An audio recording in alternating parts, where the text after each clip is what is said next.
are you listening to? Straight Talk with Kim and Carolyn. Welcome to Straight Talk with Kim and Carolyn. I'm Carolyn. I'm Kim. All right. We're going to make this quick. We have an amazing guest on tonight, which I think will be, which will be our most exciting guest, Kim, really.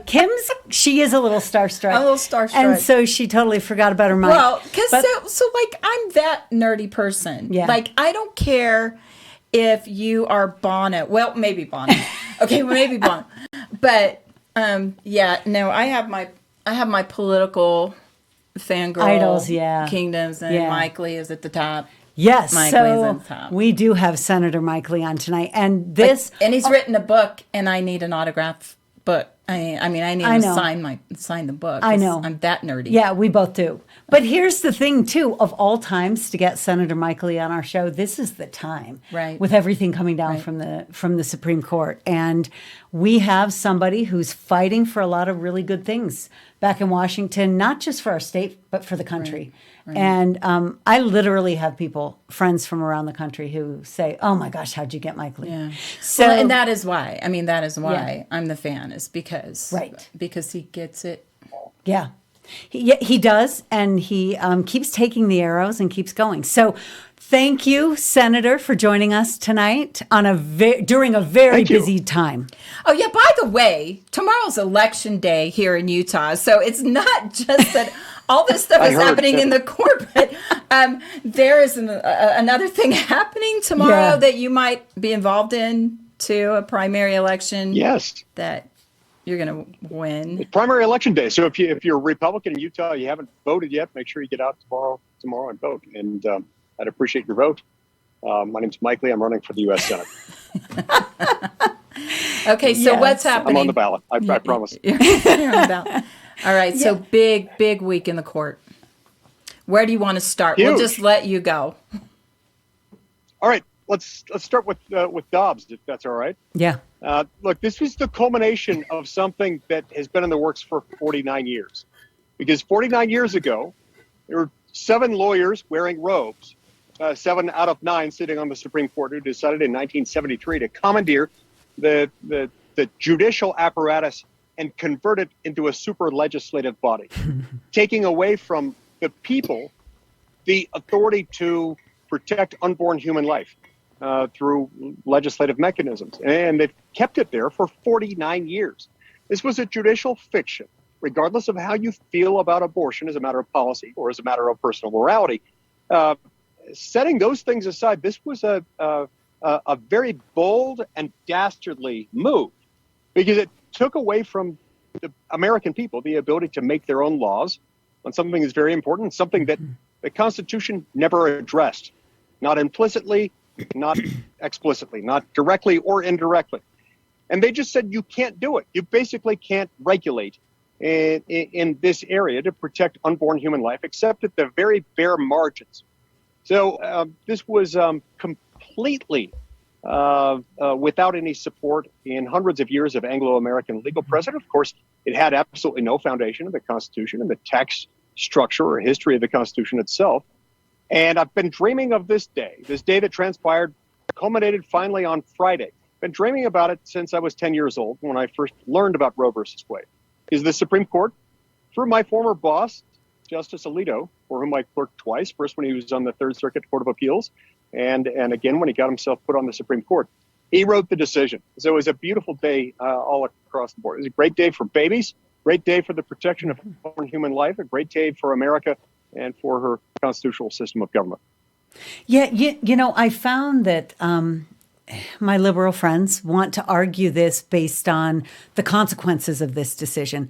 And though I agree or disagree with what they say will be the results of this decision, I've told them, regardless, that isn't where I'm going to argue this with you, right? That is never where this belonged. And I think that we have so forgotten the lessons of the founding of this nation, why most people, now some of us have read every single one of your books, but unfortunately, most of the United States, most of the people in the United States of America have not. And they are completely unaware of the process that got us to the point where we got this Constitution and the struggle that it was to get it. Right? I say all the time, you have to remember, if you want to call me a radical, you need to understand that I'm standing on the Constitution, which is the negotiated middle. So anybody off of it who has stepped off of it is truly the radical. Right. They're the radical. And in this case, they're being lazy. They cheated in order to get the result they wanted, the policy, the result they wanted. Yeah. They took away from all 50 states the ability to make laws. And that's where most laws are made that deal with, what happens if you breach a contract? What happens if you beat someone up? What happens if you steal? And they just said this whole area of the law, you citizen peasants can't touch it. Only we, the judicial oligarchy, can do it. And that's what made Dobbs so great. So look, even if you're just fine with abortion as a moral matter, and even if as a policy matter, you think it ought to be more freely available, you're wrong. But if you feel that way, you don't think you're wrong. So go and make your case. Make your case in the court of public opinion. Make your case to the voters of the American people. Or to your legislature in your state. Right. To your legislative body, which is empowered to make these decisions. But don't cheat by rewriting the Constitution, by convincing 9 lawyers dressed up in robes to just graft it onto the Constitution when it's not there. So a lot of us have felt for a long time like the Supreme Court got it wrong, right? But I think we felt that from the outcome basis that the Supreme Court just got it wrong. And if you get a new Supreme Court, a different Supreme Court, they'll just make a different decision. And that is what I like about what happened was it did put the process back in place. It wasn't about the outcome. It was about the process. And to your point that not the original decision, not rooted in the fundamentals of the Constitution. And so for me, it's a big restoration of confidence and faith in the Supreme Court, where the other side is in full meltdown, feeling like this is a crisis of the court and confidence in the court. And so we're probably going to see this administration and this majority in Congress, hopefully only for another 7 months. They might do some crazy stuff. Yeah. Sorry, you were saying something very brilliant, Kim. I usually do. She does. Yeah, this is true. Okay. So did you catch any of what she said? She was talking about how the court is being discredited really among the left and how our confidence has been restored in the court. Yes.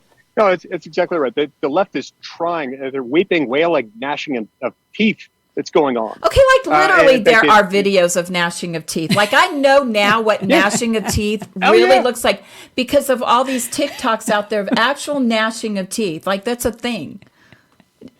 I didn't know. I was talking to someone in Washington a few weeks ago. I don't remember who it was, but it was, I think she was a lawyer who just happened to have walked past the Supreme Court. And she said, I don't know how else to describe it, but it's like demonic the way they were behaving.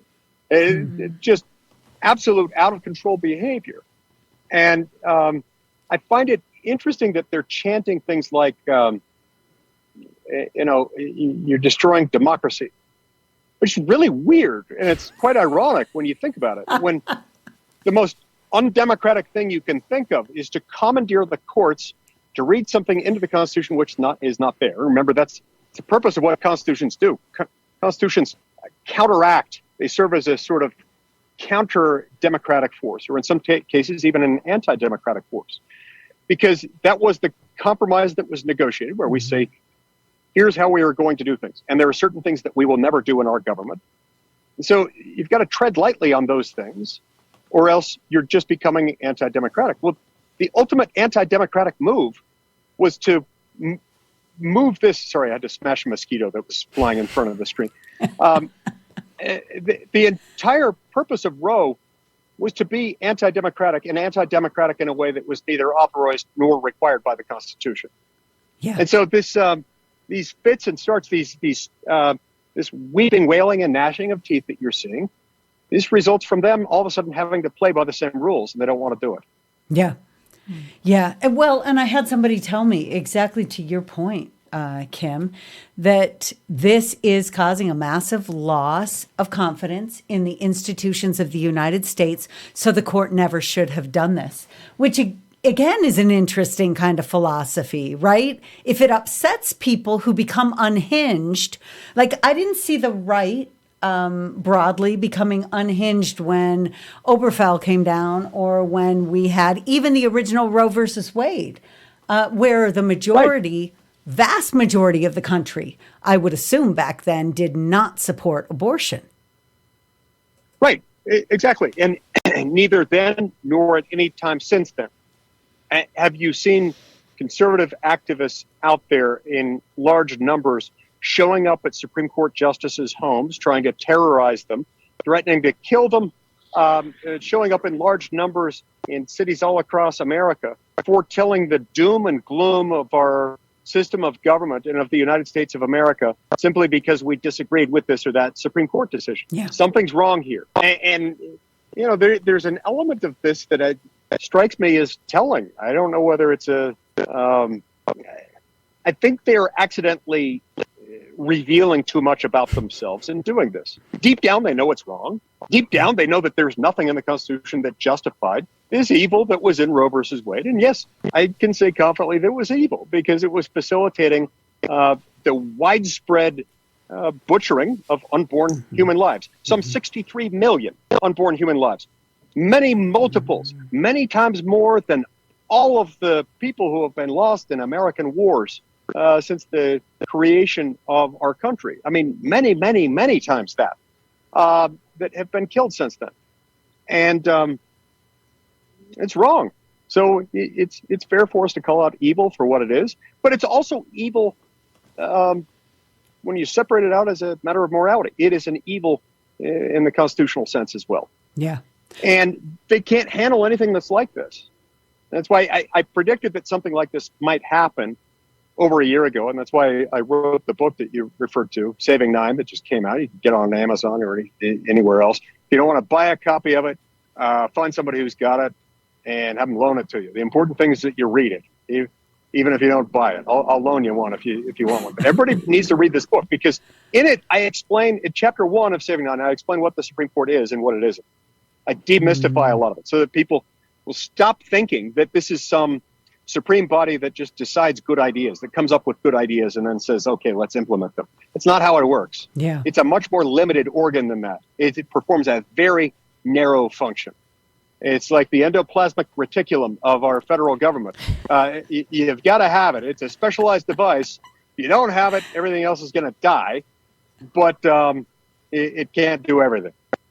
So I think that's the first time I've ever referred to an organelle, endoplasmic reticulum, or otherwise. I don't know. You got a podcast. Ghostbusters reference right in there. So, do you know yay, what? 80s. Yeah, I'm going to sound really unhip, but I've never watched Ghostbusters. I think that's too bad. I think I'm losing a couple friends. I have seen Top Gun though. All right, so one more. There are a lot of things going on. We will only keep you to talk about one more, and that we may not agree on what it is. I want to talk about religious liberty. Okay, I want to talk about today's decision. Yeah. So the coach, have you been up on that news with your busy schedule today? Yeah. Okay, Coach Kennedy. Yes. Coach Kennedy, he walks out onto the field and he says a prayer. He wants to say a prayer. Some of the school administrators freak out because, we can't have that because, wall of separation between church and state. By the way, that's all crap. That stuff's made up. There's no wall of separation. The Establishment Clause doesn't require a wall of separation. That's so dramatic. It's not in the Constitution. It has nothing to do with this. The Establishment Clause of the Constitution simply said the federal government couldn't establish a religion, meaning we couldn't come up with a national church. And oddly enough, as you'll both know from having read our lost Constitution, the odd thing about the Establishment Clause is that it was intended to protect in the states the authority in the states to establish a religion if they chose to do it. And many states did for a long time. Now, no state has an established religion today, in part because the Supreme Court has since interpreted the Establishment Clause as binding on the states. There's no reason to bicker about that in any event, because every state has its own independent restrictions in this day and age that says they shouldn't have an established religion. The point is this. It was never intended to go this far as to say, well, you can't have a coach who chooses of his own free will to offer a prayer and to kneel.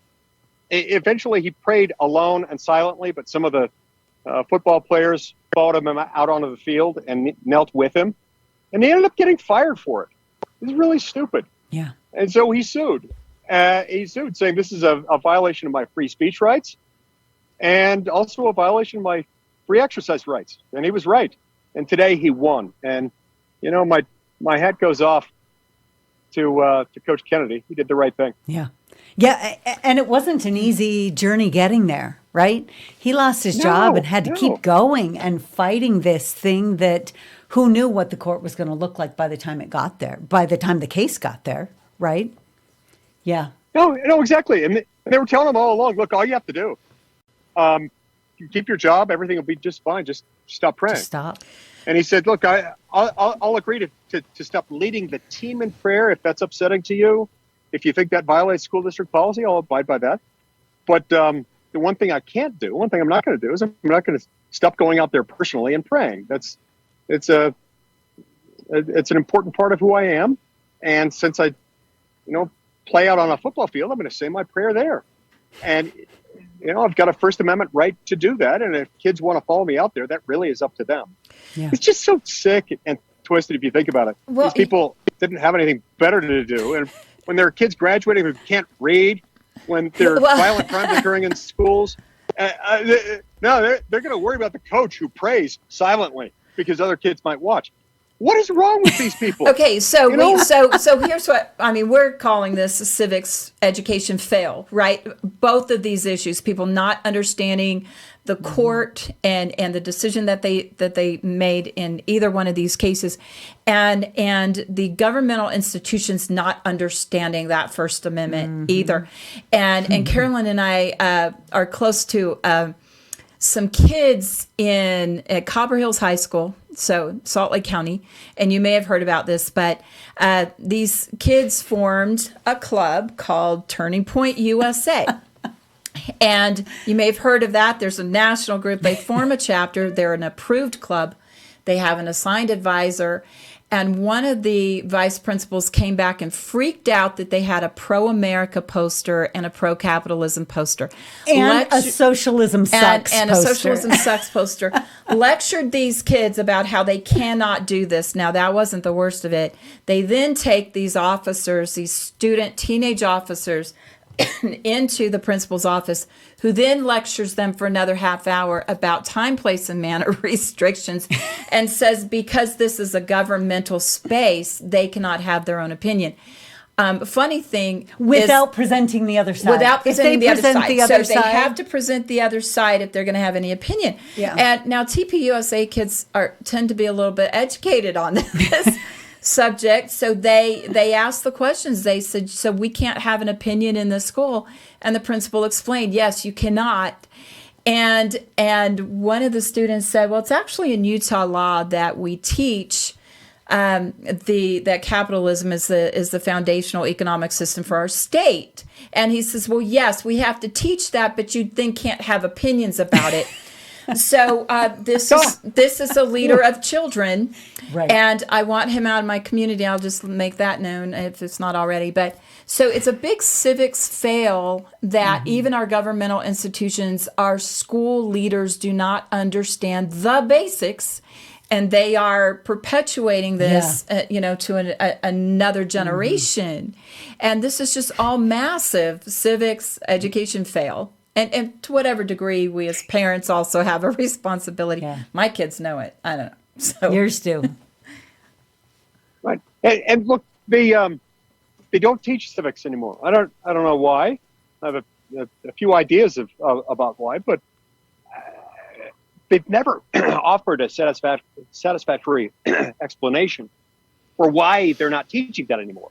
Perhaps they're too busy teaching CRT and ESG and all the other BS forms of nonsense they're teaching these days. But civics is a pretty basic thing. Yeah. And I find that kids graduating from high school, sometimes even kids graduating from college these days have not been taught the very basics about what the differences are between the three branches of government, or what the difference is between federal power and state power, or what the basic constitutional protections mean. That's kind of troubling. Yeah. Is that's the machinery that operates our government. Government is force.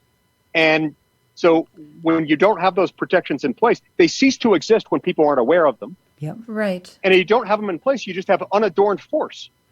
That's really scary. Yeah, the separation of powers, those the states' rights and sovereignty, I should say, all of those work to ensure our freedoms, and they're checks against tyranny, checks against that forceful government, that is the tendency of government to exercise that force. And so, yeah, we should be pretty super worried that students don't understand some of those basics that are meant to ensure their rights, that they don't even know their rights, much less how it is built into the Constitution, our form of government, to protect those and to guard against the disruption of those freedoms. Okay. Right. Exactly. But that's why, increasingly, if I could do things over again, I might well educate my own children differently than I did. In some cases, possibly moving toward a homeschool model. But I think the public education system has failed in a lot of these things. Now, my kids turned out fine, and they loved where they went to school, and it's all great. But I had to supplement what they were learning. Or correct. I made them read Supreme Court cases from the time they were in junior high, so that they were aware of how certain things work. Every kid has to go through that with their parent, and but and you said they're okay. They're okay. They're okay. Only two of the three of them have gone into law so far. Eliza is still in denial of her status as a lawyer, but James and John are on their way. But look, I'm sorry, I digress. The point is, it's pretty simple to teach your kids about civics, about the three branches of government. And if you don't know how, feel free to reach out to me. I'm happy to help. I've written a few books that can help with it, and I've got a series that's available online called The Constitution Line by Line. It's produced in conjunction with Free the People and with the Federalist Society. I walk through each provision of the Constitution line by line and break it down in plain English. It's all up online right now. If you just search Constitution Line by Line with Mike Lee, you can watch. We've recorded everything up through the end of Article 1. As soon as we get the funds to do so, we're going to start putting together the other articles. But there are a lot of resources out there where you can teach your kids and yourselves these things, because the schools aren't going to teach it. Because I don't know why, they hate it. They want you to think that they want you to believe in the form of government that's basically, we've delegated all governing decisions to the experts, to the bureaucratic experts. That is the progressive dream, and it's how tyranny begins in America. Yeah, and it's the expectation from the people now, right? I really think we're there. So we do not want to keep you any longer. This is a super busy time. You have a big day coming up tomorrow, as do I. Yours may be a little bigger than mine. And we're both winning. I mean, I am just going to clarify there. Absolutely. But would you please, one more time, tell us about your book really quickly? And then our producer has one question for you before we let you go after you tell us about your book. Yeah. So the name of the book is Saving Nine. I decided to write it a little over a year ago. It just came out in the last few weeks. You can buy it on Amazon or anywhere else books are commonly sold. The point of the book is I tell the story in Chapter 1. I explain what the Supreme Court is, what it isn't. Chapter 2, I walk through how we got to 9 justices. It's not in the Constitution. It's a statutory thing. It's evolved over time. We started out with 5 justices. We were at 4 for a while, 6 for a while, up to 7, 8, 9, got as high as 10, went back to 9. We've been at 9 since 1869. And it's like that Bryan Adams song, Summer of 69. He was talking about 1869 when, we got the 9 justices. But anyway, then I explained that for the last 153 years, it's worked well. And you can't change it now without upsetting the political neutrality of the court. And so it's best to leave it alone. Then in the next few chapters, I tell the story of the last time an American president tried to pack the court. FDR, Franklin D. Roosevelt. They don't teach about that in schools anymore either. But I tell the story about how it failed legislatively, in part because it succeeded in intimidating the justices. I tell the story of one case that was decided differently and changed the course of American history for the worse. This is what court packing does. It's the reason why we're $31 trillion in debt today. It is the reason why we have $2 trillion of regulatory compliance costs in this country. It's the reason why we're having to work months out of every year just to pay our federal taxes, only to be told that we're still $31 trillion in debt. I explain all this in Saving Nine, along with what you can do as an American citizen to guard against the evil effects of it. Like I say, buy it if you can. If you can't buy it, borrow one from me or somebody else. I just want lots of people to read it. Okay, awesome. Thank you. I'm really excited to read it. All right, Fosmu, quick question. Okay, Senator Lee, I've heard you quote the lyrics from Rush's song Free Will. Yes. Is that your... If you choose not to decide, you still have made a choice. Right.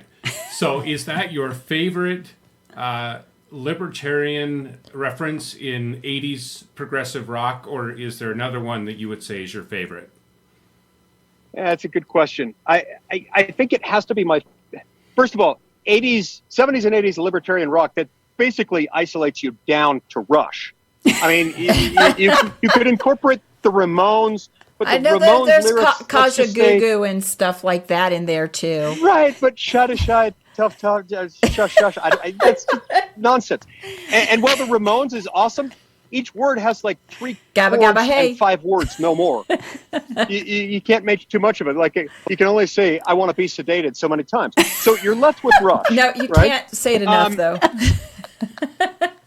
And then with Rush, it's got to be a close call between free will, because I just love that line. It really should be in the scriptures. It's not. I'll take that up in the hereafter, but it should be in the scriptures. It's not.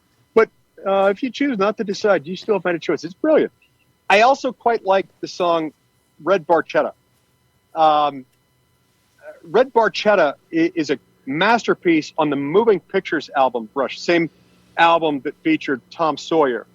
And in Red Barchetta, it's like they could see the future of a radical environmentalist movement fighting against the internal combustion engine. Correct. My uncle had a country place No one knows about. No one knows about. They say it used to be a farm before the motor law. Anyway, my dad and I used to listen to the Moving Pictures album while we were playing pool.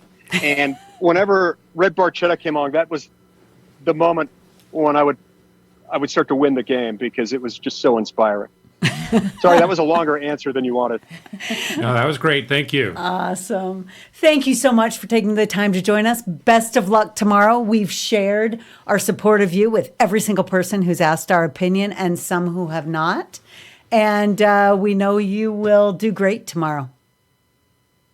Hey, thanks so much. And I'm so glad you guys do this show. This is and more people need to watch and listen to your show. I think every American would be better off if they listen to Kim and Carolyn. Wait, is it Kim and Carolyn or Carolyn and Kim? I don't remember. It's Kim and Carolyn. You got it. Yeah, it's Kim and Carolyn. Kim and Carolyn. All right. It just kind of... Which is not, I mean, it's reverse alphabetical order, so... It's true, but it flows better. It flows. Say Carolyn and Kim, it just doesn't work. Yeah, you're right. Kim and Carolyn. It sounds good. Anyway, thanks for doing the show. Thanks for having me on. I look forward to joining you again another time. Great. Thank you so much, Senator. Have a good night. Thanks a lot. And I'll see you tomorrow. Come to my election night. We're having an election night party tomorrow. Yes, I think we'll both be there. Okay, see you then. And if we get in any kind of trouble with FCC laws, rules, because we're propping up one candidate, maybe he'd go fix that for us. in Congress. So yeah, I thought this you were, is- that you were going to say we were going to be in violation of some kind of a copyright because of all the Rush lyrics that we. No, but we, you might get you a know. letter. No. Yeah, no, fun day, interesting thing, great things going on. So much really, happening. So much in happening. our country. Yeah, and I do find it interesting. I remember people saying to me when Trump got elected, being really upset about, after he'd been in a bit, really upset about his behavior. And I would always say, I got to tell you, it's not the way I act. It's not the way I speak. I'm from New York, but had a much different life than he did, and a different part of New York. But this was my consistent line, we finally elected a Republican who acts like a Democrat and the whole world burns down, right? Because there has been no real pushback from the conservative side for decades. No significant pushback that has made a difference. We saw it in Trump, and then with Trump's election and now the Supreme Court, we're seeing it in these decisions that are coming out. And I just think so many of us for so many years have understood that we have at times had activist, leftist judges on the Supreme Court, but we understand and trust in the process and the Constitution. And the left isn't willing to do that now that they haven't gotten their way. And they weren't willing to do it during Trump when they didn't get their way there either. Well, it's been a big week with the court. I mean, so many things. It started with the Second Amendment and the right to conceal carry outside of your home. And wasn't there a another religious liberties case last week with school funding? So this was school funding, Yeah. and which I was surprised at that because it seems like we've heard that one before and it keeps landing in the same space. But because there've been variations on that theme that keep landing in the same Yes. space, that you cannot discriminate Yes. against an entity because or a person religious. because of their religion. Yeah. And, Utah's been pretty good about that. This is embodied nationally among states in a group of laws collectively called Blaine Amendments. So there was a Catholic school scare a long time ago when a lot of our states were enacted to be states.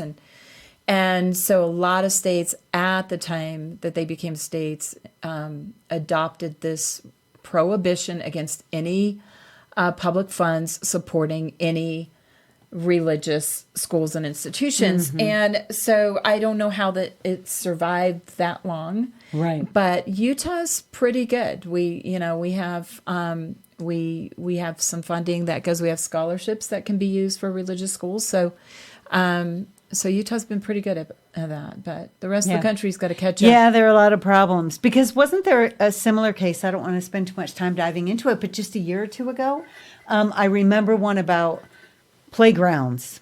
Right. Wasn't that just a year or two ago? Right. And that Same thing. seems very similar. Same things. Grant Yeah. funding that was not allowed to go to a religious-based Yeah. preschool.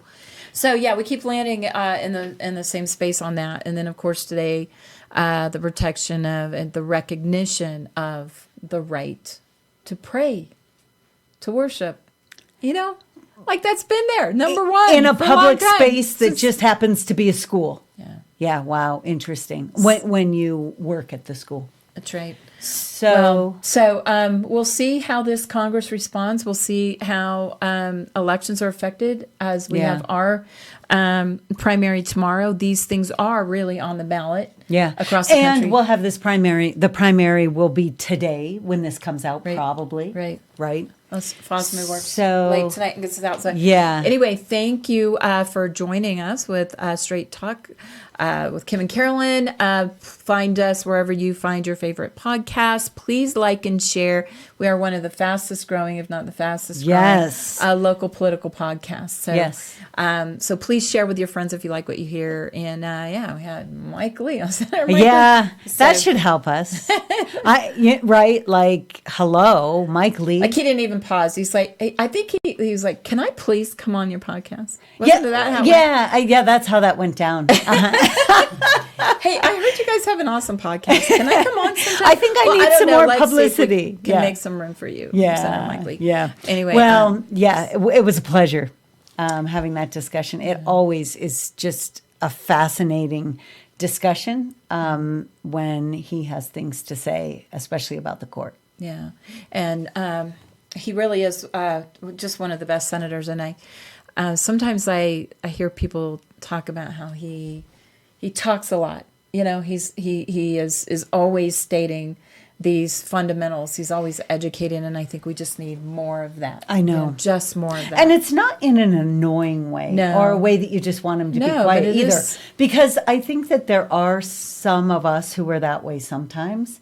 That is just not him, right? It really is a pleasure to listen to him. We need more of that. It's true. All righty. Fosmu.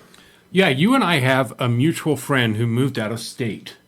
And I think he lives in Texas now. And he says the one thing that he's observed about Utah politics since he's moved out of state is that we have people here in this state that we would call rhinos or moderate Republicans, but they see somebody like Mike Lee and they say that he's extreme, he's far right. Mm-hmm. But people outside of Utah, he's a dreamboat. Yeah. He's the politician they want. It's true. That's true. Yeah. That's true. So we're lucky to have him. Yeah. And so he's his primary election is tomorrow. Yes. So is Carolyn's. So is mine. So good luck to both of you tomorrow. Thank you. And join us next time on Straight Talk with Kim and Carolyn. Thank you for joining us.